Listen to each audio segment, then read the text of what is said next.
ya ugima wa mwere bũrũri-inĩ kuria minister wa ugima wa mwere Susan Humicha anireirie ati mutaratara mweru wa kigina kia urigiti kia SHIF gigakorwo gikihurwo shafi tariki 1 mweri tukite mwaka uyu turi. Process was for Beirut specifically was prompted by a notification of enhanced surgeries in the system, and the first email through our Hisobroa email came to us in October 2022. Nayo bodi ya kigina gikuru kia NHIF itongoretio ni muikarigite Elijah Washira ni hetwo mwaka umwe kugathika mitaratara mieru na kurotereria mathina ma hau gatene niguo matikeyumirie kigina-ini giki kieru.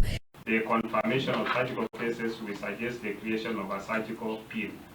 I think that's what she was trying to suggest. But you ask yourself, you've detected that these are operations which cannot be substantiated, which cannot be, which look suspicious. Why would you go ahead and pay?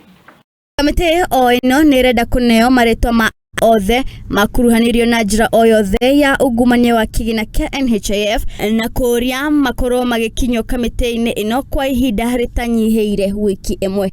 I did ask NHIF to do an internal investigations and provide us the names and institute disciplinary action against the staff who are culpable.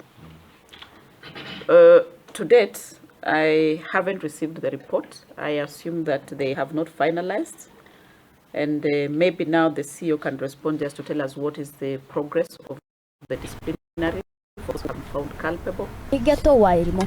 Haya, gano shemo nyamo mwandiki wito wairimo wa Kimani